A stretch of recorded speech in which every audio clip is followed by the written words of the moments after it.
In this video, I am going to explain about calls and subroutines. So before going to see in detail about calls and subroutines, let's see what is a branch. Branch is nothing but a jumping here.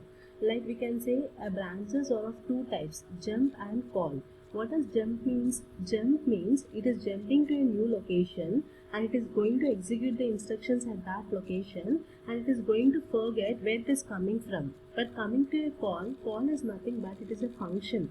A function is also called as a subroutine in assembly language. So we can say a function as a subroutine. Okay, call is nothing but a function and a function is also called as a subroutine in your assembly language. If you see here, the program execution is changed by the polling method as well as the interrupt method, where we have seen exactly what is polling and what is interrupt method in the unit 1, that is introduction to microcontrollers. Okay, we have seen in the polling method. So if you see once, let us have a revision of polling method.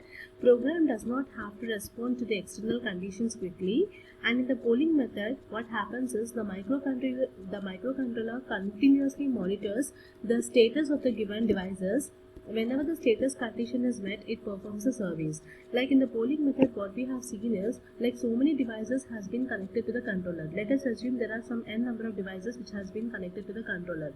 So what is the polling talking about? First, in the polling method, what happens is the microcontroller continuously monitors the status of device 1. Means it is going to ask the device 1, do you need my services or not?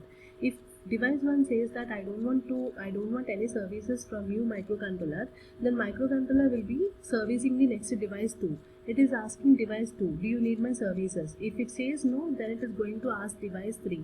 Like whenever any of the device requires the services of microcontroller, then the microcontroller is going to provide the services to that particular device. Okay, so we have seen that in polling method, the microcontroller continuously monitors the status of a given device. Whenever the condition is met, like whenever the device needs the services, then the microcontroller is going to provide the services to that device. So we have seen the polling method. And coming to the interrupt method, what is the interrupt method here? Interrupt signals on external pins or internal registers to automatically cause a branch to a smaller program that deals with a specific situation. In the interrupt method, whenever any device needs its service, the device notifies the microcontroller by sending it an interrupt signal. Upon receiving an interrupt signal, the microcontroller interrupts whatever it is doing and serves the device. The program associated with the interrupt is called as an ISR, that is interrupt service routine, or the interrupt handler. Okay, seeing this particular second point, we'll understand what exactly happens in the interrupt method. So this one we have seen in the first topic itself about the polling method and about the interrupt method. Coming to the subroutine. What is a subroutine here? A subroutine is a program that may be used many times in the execution of a larger program. It might be a part of a program and the instruction can be repeated several times. We use call instruction to transfer the control to the subroutine and proceeds with subroutine execution. Once the execution is completed, the control is transferred to the main program where the subroutine is being called using written instruction. We have RET instruction. A subroutine execution may take place either due to software calls or due to hardware interrupts.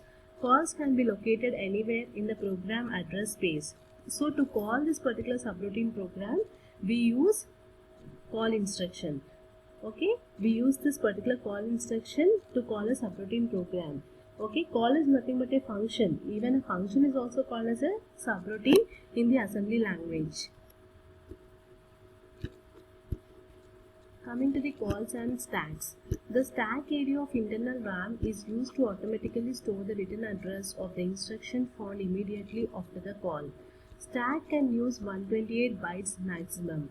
Okay, if you see the storing and retrieving the written addresses, this is the internal RAM, this is your internal RAM where some portion is given to the stack area.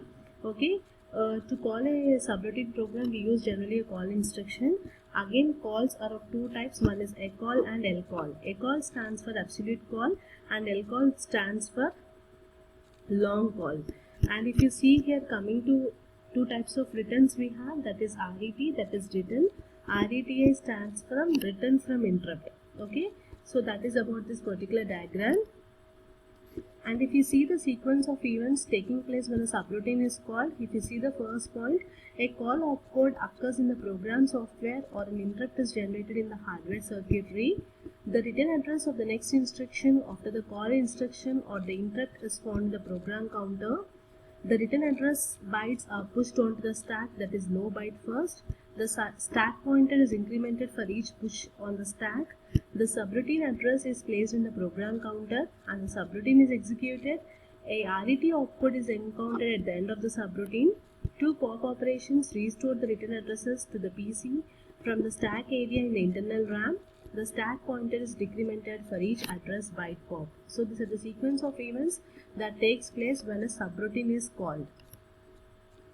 Coming to the calls here, we will be talking about ACALL and LCALL. If you see an ACALL, the mnemonic is ACALL and S address is a short range address.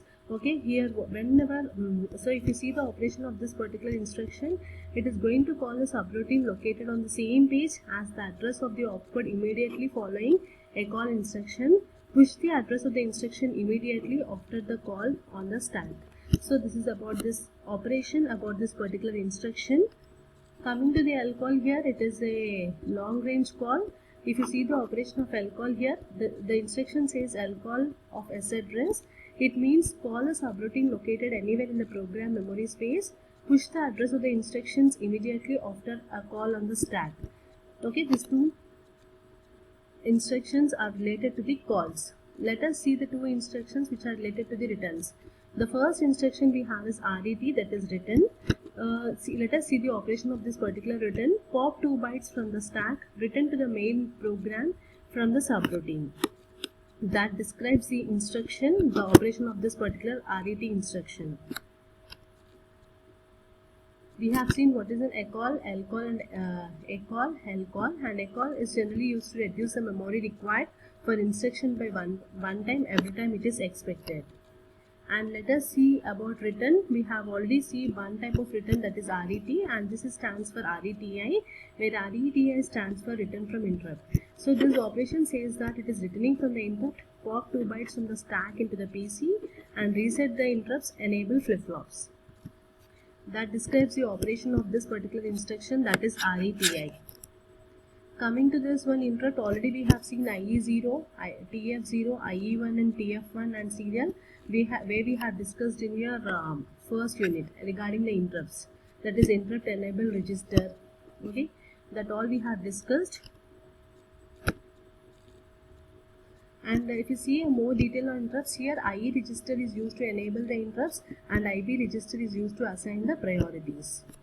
This all is about the interrupts. Just the main thing in this complete calls and returns where we have to remember about ACALL and LCALL, mnemonic, the ACALL and LCALL instructions, and then we have to remember two instructions related to the returns, that is RET and RETI, where RET stands for return, RETI stands for return from interrupt. So these four instructions are very important whenever we are writing the program in assembly language code. Thank you.